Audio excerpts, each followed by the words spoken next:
गौतमो गणिमंगलम कुंतकुंदाद्यो जैन धर्मोस्तु मंगलम सर्वमंगल मांगल्यम सर्वकल्याणकारकम प्रधानम सर्वधर्माणां जैनम जेतु शासनम जिबलो 1008 चिंतामणि पार्श्वनाथ भगवान जिबलो 1008 महावीर भगवान जिबलो 1008 सभ्य शिखर सिद्धक्षेत्र जिबलो 1008 अनंत परम सिद्ध भगवान परम गुरुदेव आचार्य श्री महावीर कीर्ति जी महाराज परम गुरु आदि गुरु आचार्य श्री संसागर जी महाराज परम गुरुदेव आचार्य श्री महावीर कीर्ति जी महाराज परम गुरुदेव आचार्य श्री विमल सागर जी महाराज परम गुरुदेव आचार्य श्री सन्म सागर जी महाराज इनकम नौकरोल गुणराज अहिंसा परमो धर्म की जय बोलो गणाधिपति गंधराचार्य कुंजान गुरुदेव की जय।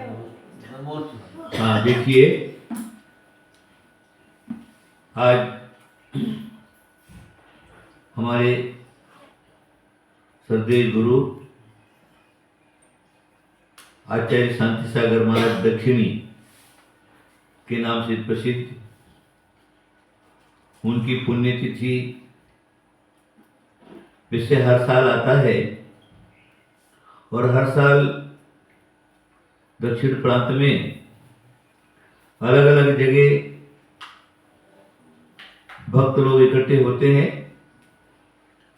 आचार्य शांति सागर की पुण्यतिथि मनाते। आज का विशेष दिन आचार्य शांति सागर महाराज जिन्होंने दीक्षा लेकर के और दीक्षा लेने से लगा करके अभी तक 100 साल पूरे हुए, उसके उपलक्ष्य में जहां उनको आचार्य पद दिया गया दक्षिण प्रांत समडोली नगर, वहां चतुर्विद संघ का गठन हुआ। चतुर्विद संघ एकत्रित हुए और मुनि श्री शांति सागर जी महाराज को आचार्य पद से अलंकृत किया। आचार्य पद एक कोई सामान्य बात नहीं है। जैसे तीर्थंकर होने के बाद जिन शासन की प्रभावना होती है और करते हैं, जब केवली शुद्ध केवली नहीं रहते, तीर्थंकर केवली नहीं रहते, तो उसी भार को आचार्य परमेश जी संभालते हैं, अपना स्व कल्याण के साथ में पर का कल्याण भी करते हैं। आचार्य परमेश जी के मूल गुण हैं,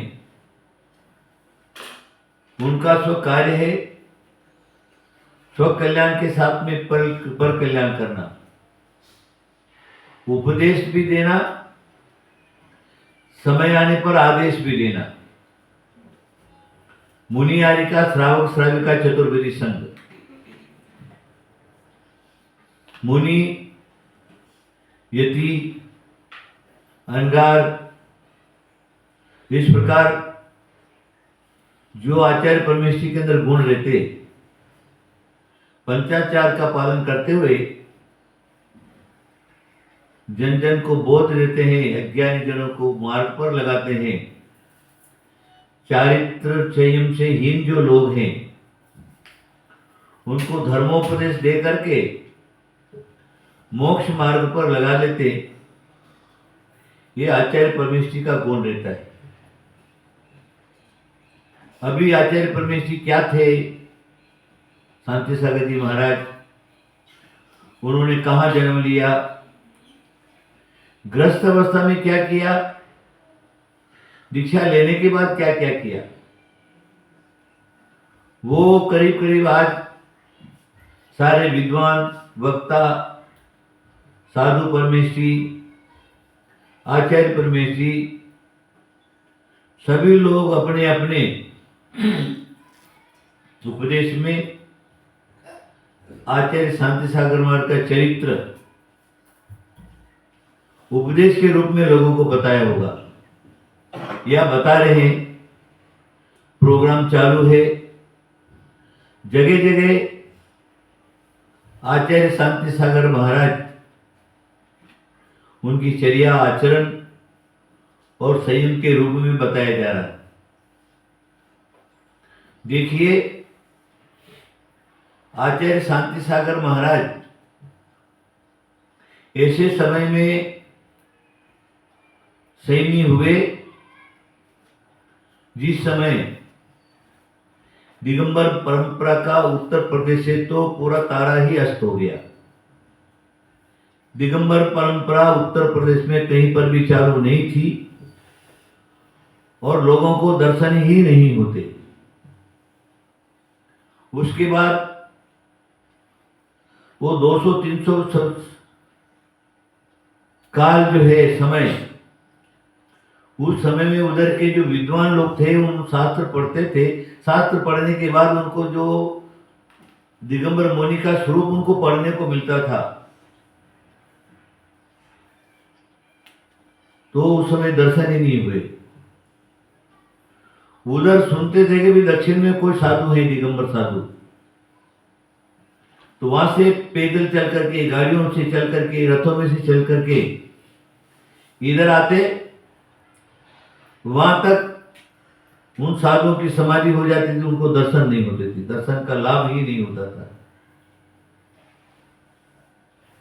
दिगंबर साधु के दर्शन को तरसते थे लोग।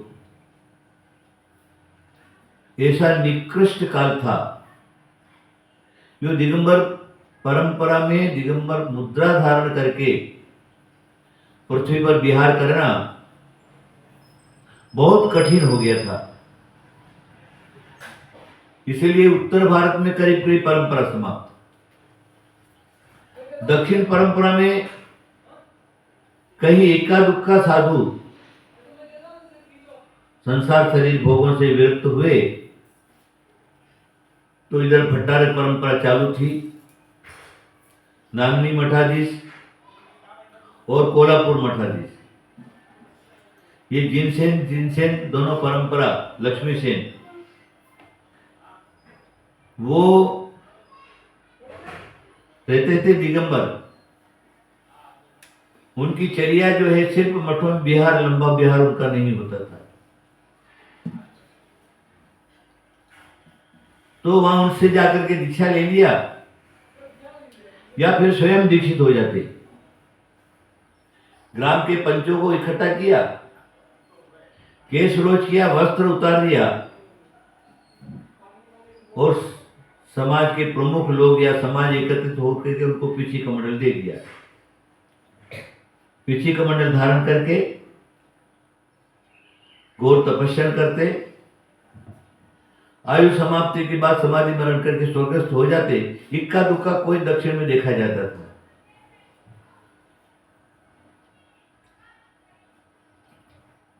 इसी काल के अंदर हमारे ये आचार्य शांति सागर महाराज,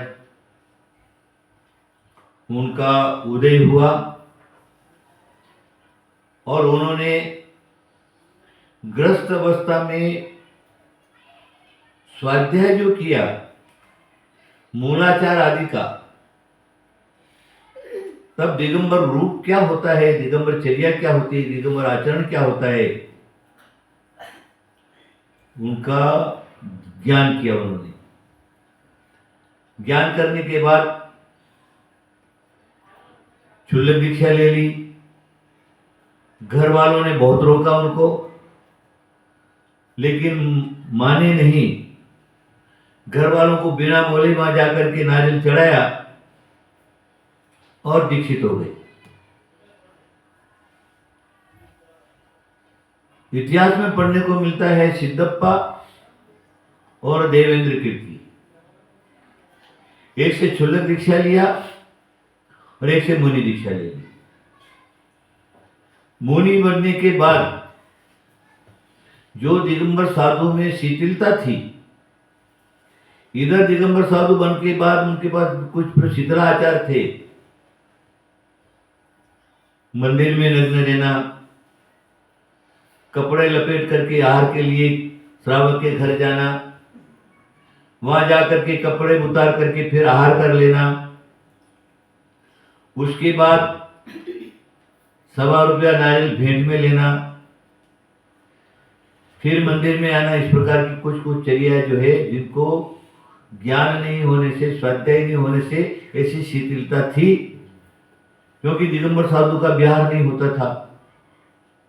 सर्वत्र अज्ञानता ही अज्ञानता भरी हुई थी। उसके बाद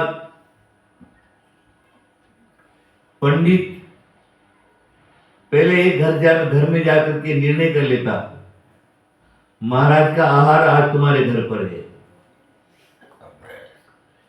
निर्णय हो गया, वहां पर चौका लगता था, शुद्ध भोजन लगता था, और वो पंडित आगे आकर के आगे महाराज उसके पीछे पीछे वहां जाते थे और आ करके आ जाते थे। जब इन्होंने क्षुल्लक दीक्षा ली तो उद्दिष्ट त्याग प्रतिमा का स्वरूप जब उन्होंने पढ़ा तो बोले साधु के लिए बनाया हुआ भोजन नहीं कर सकते। 1-2 दिन, 3 दिन, 4 दिन आहार के लिए नहीं गए। फिर गांव के लोगों ने सब मिल करके क्षुल्लक की चर्या क्या होती है उसको सुना। उसके बाद निमंत्रण जो होता था वो निमंत्रण बंद हुआ, और क्षुल्लक महाराज जो क्या अपने स्वतंत्र जिसके घर चौका जाते थे और वहां आहार हो जाता था, पहले से निर्णय नहीं होता। इस प्रकार बहुत सी बातों का जो शिथिल थी, उन शिथिलों को ठीक करके क्षुल्लक के व्रत पालन किए। मुनि व्रत धारण करने के बाद जो मुनि धर्म की कठोर चर्या है, उस कठोर चर्या का उन्होंने पालन किया। अपने मूल गुण में किसी प्रकार का दोष नहीं लगने दिया, अतिक्रम भी नहीं, व्यतिक्रम भी नहीं, अतिचार भी नहीं, और निर्दोष चर्या पालन करके ये दक्षिण भारत में करीब करीब सब जगह उनका विहार रहा। उसके बाद जो क्या है, वातावरण फैला चारों तरफ। उत्तर भारत में भी वातावरण फैला कि शांति सागर नाम के मुनि हैं, वो दक्षिण में है और निर्दोष चर्या और आचरण का पालन करते।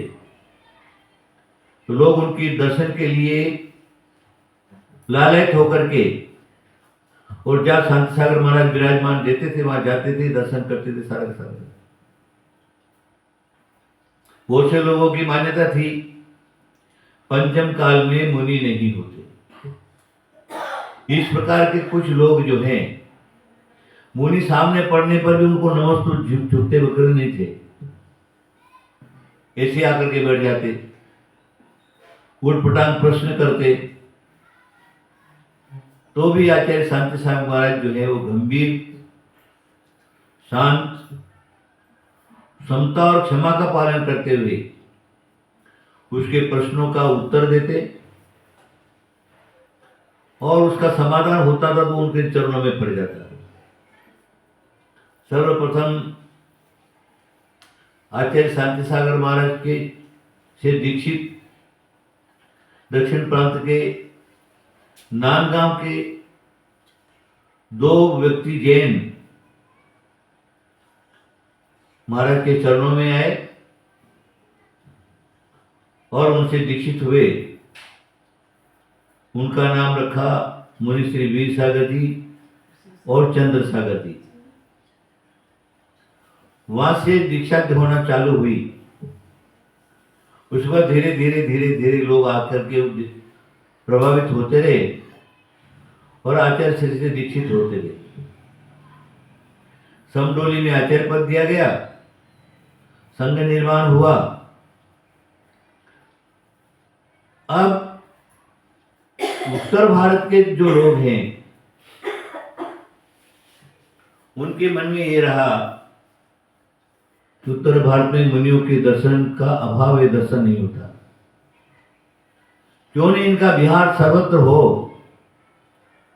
तो दिगंबर मुद्रा क्या है लोगों को मालूम हो, और ये लुप्त हुई सी दिगंबर परंपरा वापस उसका जो उद्घाटन हो जावे, ऐसा विचार करके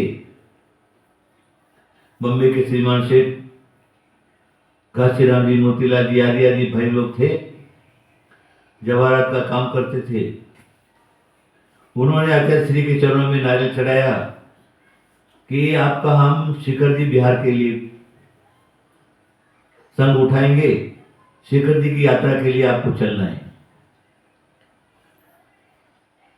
संघ ने विचार किया, लोगों ने विचार किया और वहां से समय उत्तम मुहूर्त के अंदर समय शिखर का बिहार हुआ और वहां से सर्वत्र पूरे भारत में शिखर जी में जब लोगों ने सुना कि आचार्य शांति सागर महाराज दिगंबर मुद्रा में शिखर जी में पधारे हैं, तो ऐसा इतिहासकार कहते हैं इतने लोग दर्शनार्थी गए, वहां पर शिखर जी में पांव रखने की जगह नहीं थी।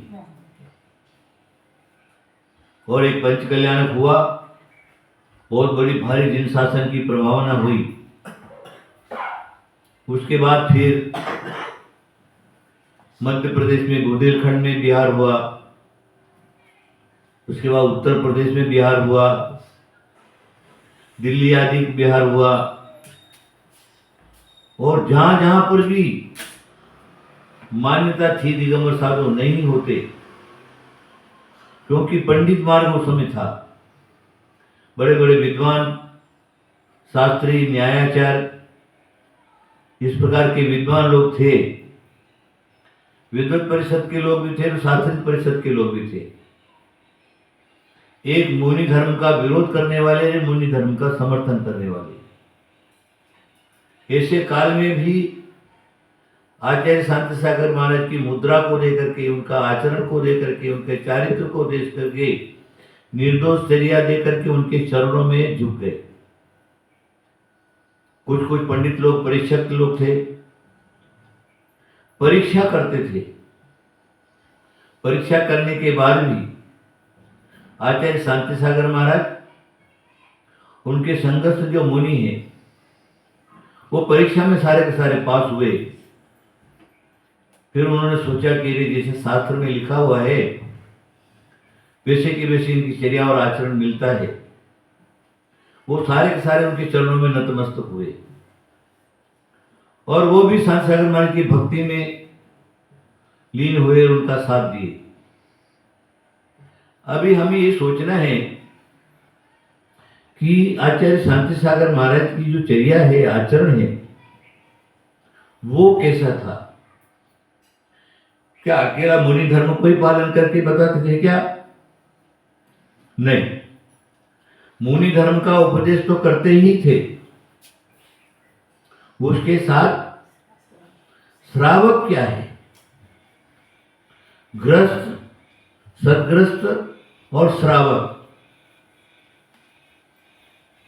ये तीन खेमे में उन्होंने बांटा। ग्रस्त सामान्य अष्टमूल गुणधारी आदि आदि, सदग्रस्त षट कर्मों का पालन करने वाले और श्रावक पंचम गुणस्थानवर्ती प्रतिमाधारी उत्कृष्ट श्रावक तक। उनका उन्होंने आचरण बताया। ग्रस्त किसको कहते हैं, सदग्रस्त किसको कहते हैं, श्रावक किसको कहते हैं। ग्रस्त को मनुष्य भाव धारण करने के बाद क्या करना चाहिए, सदग्रस्त को क्या करना चाहिए और श्रावक को क्या करना चाहिए। आगम के हिसाब से, श्रावकाचार के हिसाब से, उस समय शास्त्र भी इतने प्रचलित नहीं थे। उनके काल में एक दो शास्त्र छपे हुए थे और वो भी मुनियों का आचार वगैरह, श्रावकाचार वगैरह, उनका आधार लेकर के तत्वोपदेश करते थे। अनेक लोग ग्रस्त से सदग्रस्त बन गए।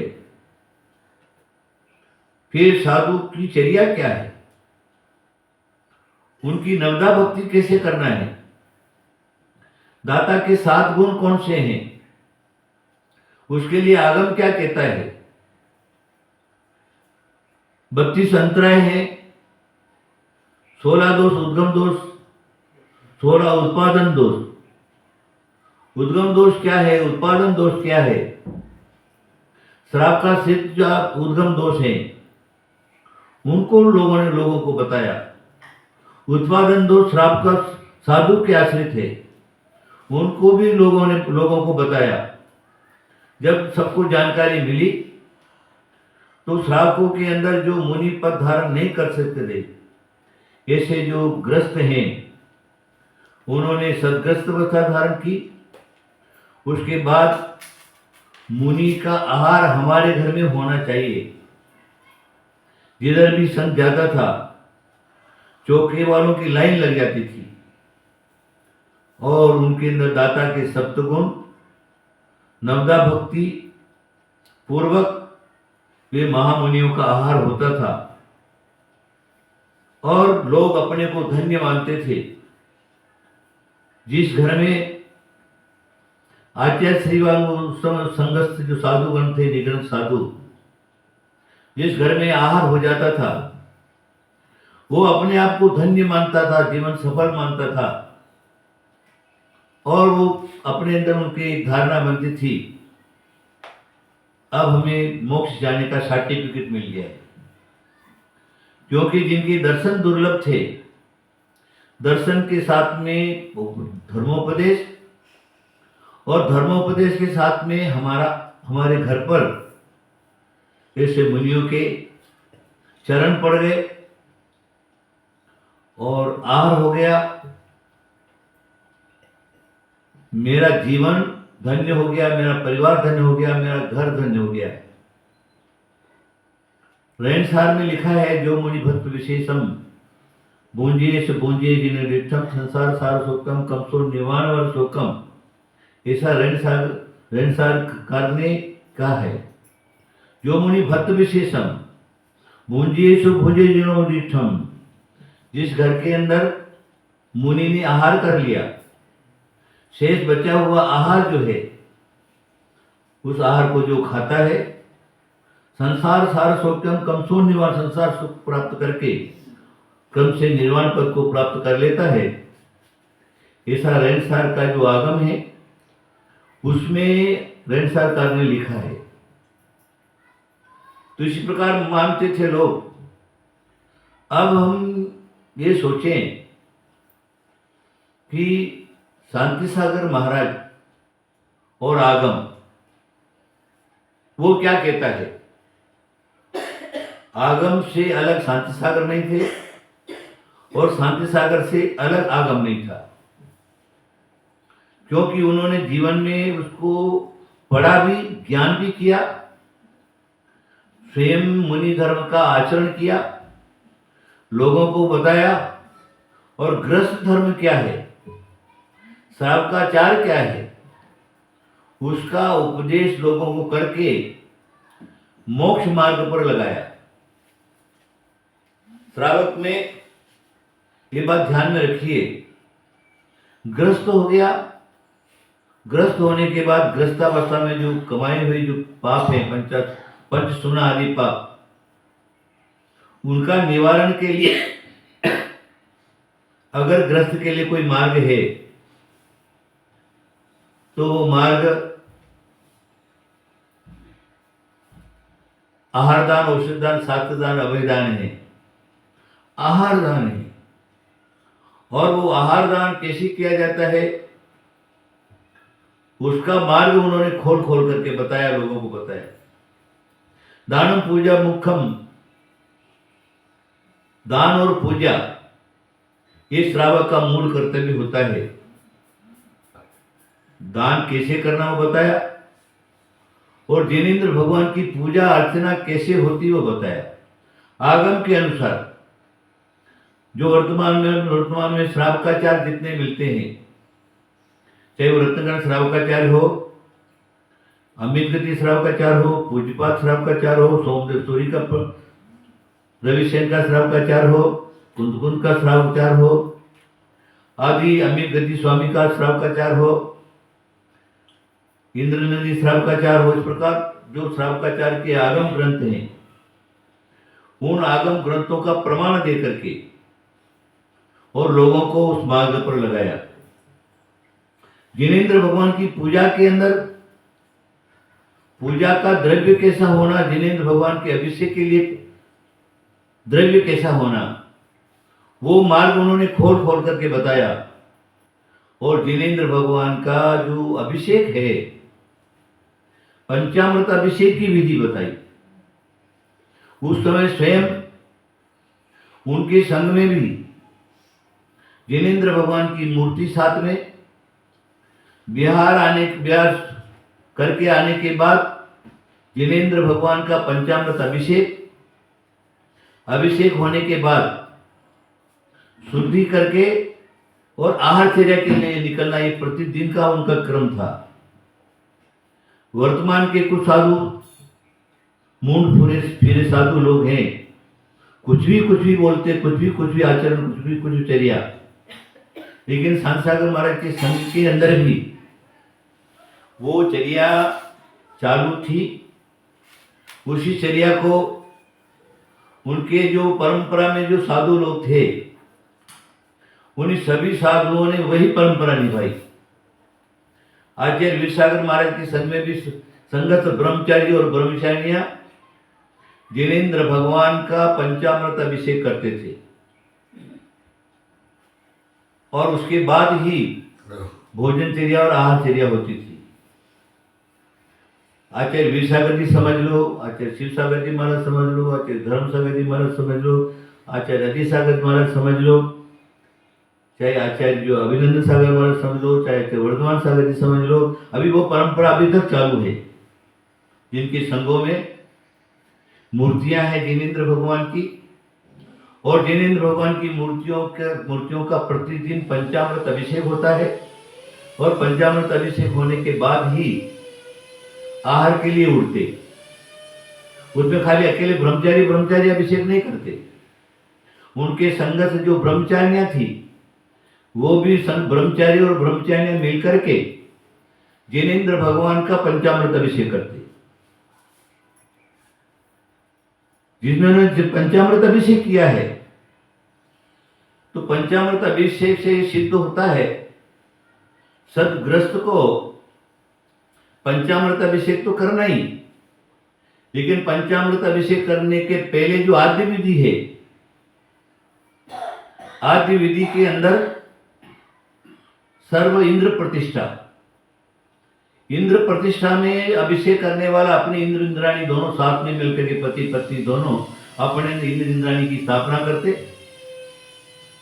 और उसके बाद श्री जी को पाद पीठ पर स्थापन करते। ये सारा का सारा होने के बाद 10 दिक्पालों की स्थापना बनी। 10 दिक्पालों के अंदर इंद्राग्नि दंडधर लेत पाशपाणी आदि बताया है। 10 दिक्पालों की 10 दिशों के अंदर स्थापना करके फिर क्षेत्रपाल का अर्घ चढ़ा करके, उसके बाद जो क्या है, ये सारा होने के बाद फिर जिनेंद्र भगवान का अभिषेक चालू करते थे। पंचामृत अभिषेक होता था, पति पत्नी या ब्रह्मचारी मिलकर के पंचामृत अभिषेक करते थे, और फिर आगे की चर्या चालू थी। यही आगम विधि थी। इसी आगम विधि को आचार्य श्री ने सबको बताया, और वो आगम विधि अभी तक आचार्य सांसार महाराज की परंपरा के जो पटाचार्य लोग हैं, साधु और संत लोग हैं, उनके समय वह परंपरा अभी तक चालू है। और इधर आचार्य आदि सागर जी की परंपरा है, उनके अंदर भी आचार्य माविक कीर्ति जी, विमल सागर जी, सनमत सागर जी, मैं आदि और भी जो उनके जो शिष्यगण हैं, उन्होंने भी उसी परंपरा को पालन किया, और वो परंपरा अभी तक चालू है। 1-2 परंपरा इस प्रकार की नई प्रारंभ हुई, और उन्होंने उसका विरोध करके और एक अलग अलग जो अपना प्रचार करके उसको किया, लेकिन मूल परंपरा आचार्य शांत सागर महाराज की यही है। अभी थोड़े दिन पहले एक संत जो है सागर के अंदर अपनी व्याख्या कर रहे थे, बोलते थे आचार्य शांत सागर महाराज तो कभी 1-2 जगह कहीं उन्होंने पंचामृत अभिषेक देखा होगा, नहीं तो जलाभिषेक के ही समर्थक थे और हमारे पंथ के थे, और स्त्री अभिषेक उनके संग में होता ही नहीं था, और उन्होंने स्त्री अभिषेक के लिए जो कहीं पर जो है उन्होंने प्रतिपादन ही नहीं किया। इस प्रकार कुछ संत लोग जो हैं इस प्रकार का प्रतिपादन करते हैं, लेकिन आचार्य शांत सागर महाराज की चर्या का के ऊपर एक प्रकार का अपवाद है। इस प्रकार आचार्य शांत सागर महाराज ने आगम विरोध कहीं पर भी काम नहीं किया। दूसरा क्या है, पंचामृत अभिषेक, शासन देवता की पूजा अर्चना और इंद्र इंद्राणी, एक पंचामृत अभिषेक में तीनों का तीनों अभिषेक आ जाता है। इसलिए उसके लिए सोमदेव सूरी ने भी और भी आचार्य जो पूजपाद आचार्य हैं, सोमदेव सूरी हैं, इन सब लोगों ने रविसेन का जो प्रथम योग के ग्रंथ है, करीब करीब सभी के अंदर ये अभिषेक पूजा और शासन देवताओं का पूरा सम्मान जैसा योग्यता थी उनका सबका हुआ है और उन्होंने कहीं पर भी निषेध नहीं किया। अगर आगम में निषेध होता तो आचार्य शांति सागर महाराज अपने संग में होने वाला पंचामृत अभिषेक को पहले रोक लगाते और पंचामृत अभिषेक के साथ इंद्र नारायण जो ब्रह्मचारी अभिषेक करते उनके पर रोक लगाते। तीसरा नंबर, जो शासन देवता की बात है, 10 दीपालों की स्थापना, कोई भी पंचामृत अभिषेक ऐसा बाकी नहीं है बिना अभिषेक जिसमें 10 दीपालों की स्थापना और क्षेत्रपाल का अर्घ जिसमें नहीं हो। इस प्रकार का जो है उसका समर्थन आचार्य संसार महाराज ने किया है, स्वयं भी किया है और श्रावक श्राविकाओं से कराया है।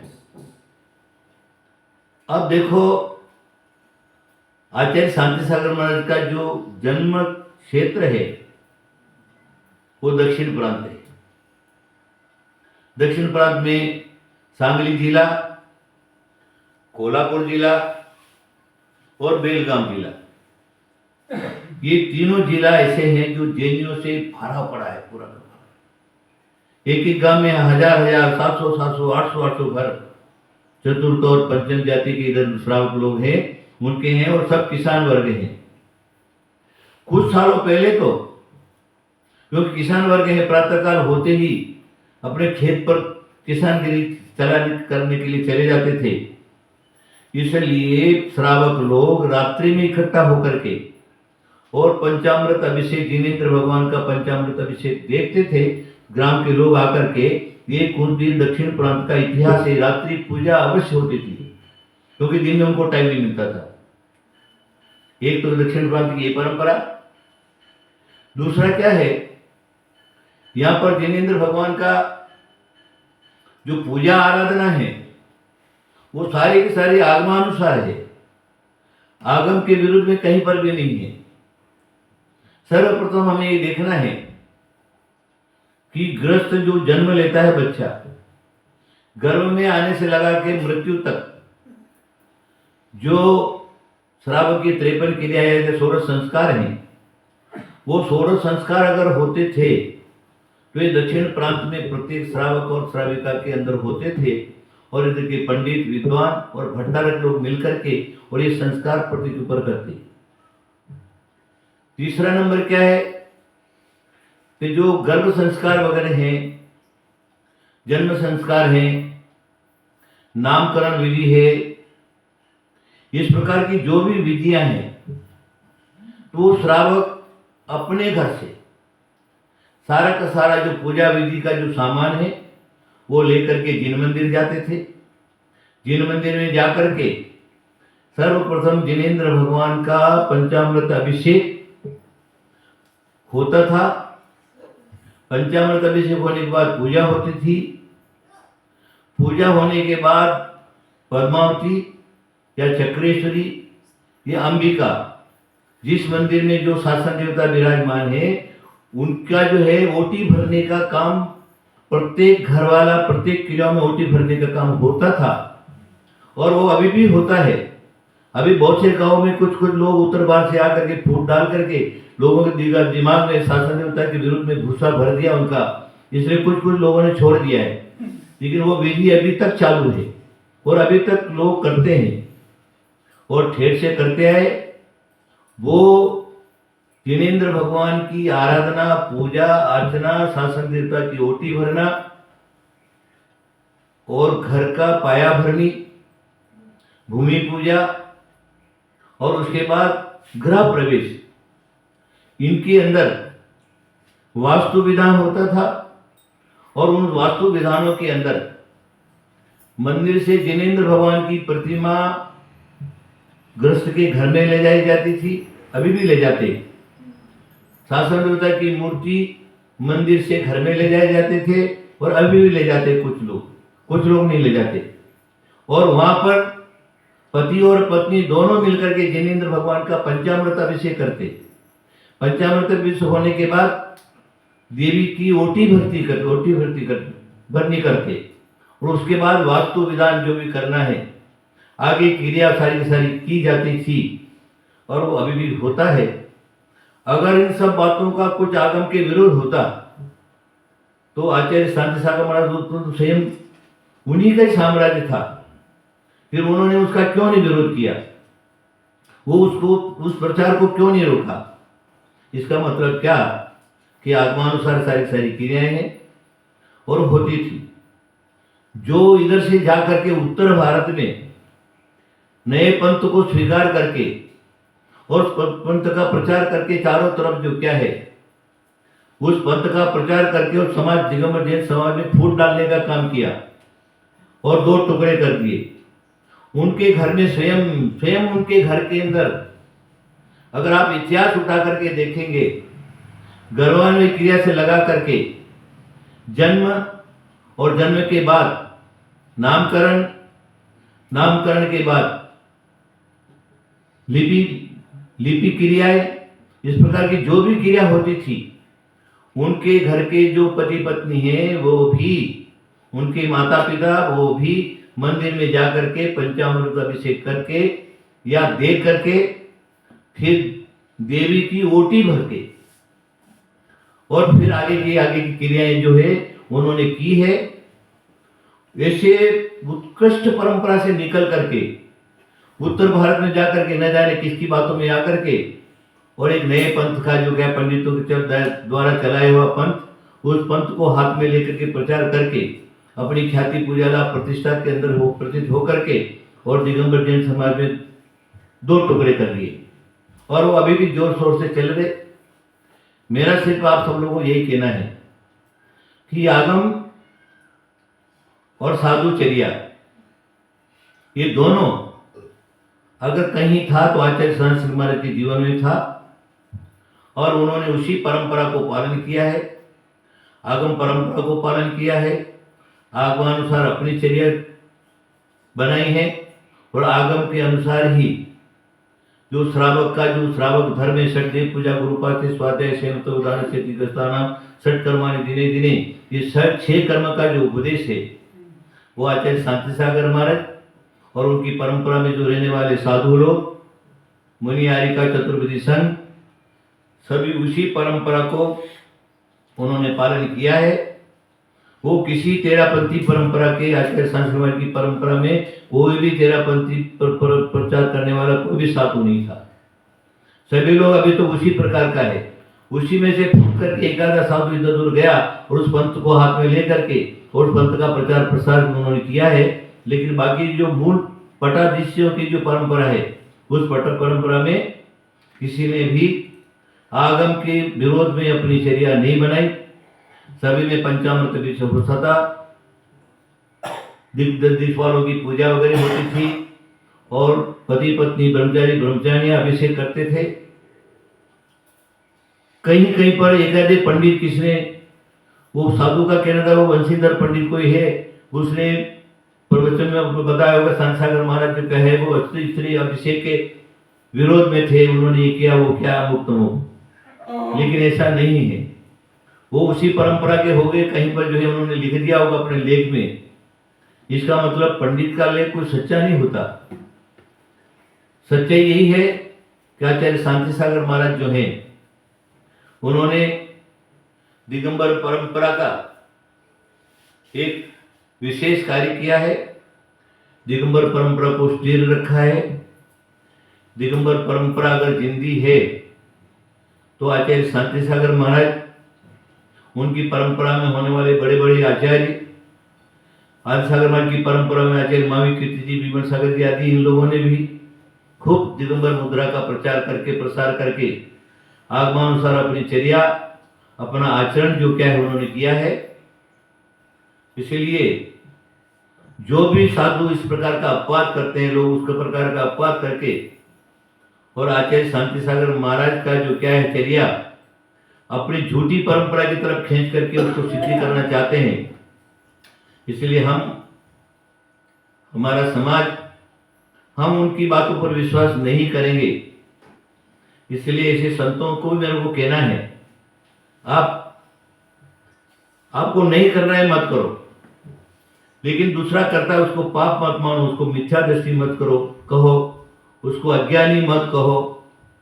अगर ऐसा होता तो आचार्य सांसागमन की परंपरा के जितने भी आचार्य पटाते सब मूर्ख हो जाएंगे, सब अज्ञानी हो जाएंगे, सब मिथ्या दृष्टि हो जाएंगे। एक बहुत बड़ा अपवाद जो क्या है इस दिगंबर परंपरा के ऊपर खड़ा हो जाएगा। इसलिए ऐसे संतों को अपना जीवन कम से कम बंद रखना चाहिए। बोलना आता है तो बोलो, नहीं बोलना आता है कम से कम चुप रहो, मौन रहो और आगम परंपरा को नष्ट करने की कोशिश मत करो। ध्यान में रखिए, जैसी करनी वैसी भरनी, कर्म किसी को छोड़ता नहीं है। वसु ने, पर्वत ने अजत शब्द का अर्थ, दो शब्द का अर्थ का अनर्थ किया। 3 साल पुराना धान की जगह पर बकरा बता दिया। वसु झूठ सहती नरक पंचा स्वर्ग में नारद गया, तुम पूजा पढ़ते हो। 2 शब्द को झूठा करने से वसु और पर्वत दोनों नरक में चले गए।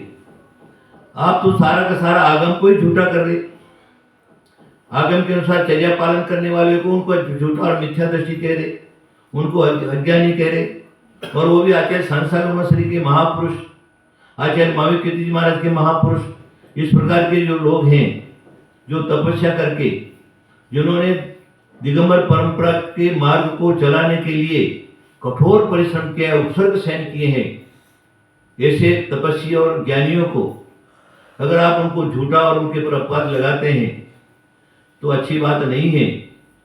ध्यान में रखिए, जो आगम के विरुद्ध बोलता है, आगम के विरुद्ध चर्या करता है, आगम के विरुद्ध आचरण करता है, उसकी नियम से समाधि नहीं होती, असमाधि होती है। उनकी असमाधि होती है, उनको स्वर्ग में स्थान नहीं मिलता। देह पर्याय तो प्राप्त करेंगे, देह पर्याय तो साधारण कोई भी प्राप्त कर लेता है। एक सड़क पर चलता हुआ व्यक्ति है, उसके भी क्षणिक भाव अशुद्धि हो गए, मर गया तो भी भवन अंतरिक्ष में पैदा हो जाता है, उसकी कोई महत्वता नहीं है। लेकिन महत्वता तो इसी बात की है, जो सद आचरण करके, सदाचरण पालन करके, आगे उनके अनुसार अपनी चर्या पालन करके और मोक्ष मार्ग को अपनावे। ये सारा आप लोग सब समझ गए होंगे, बहुत समझदार हैं।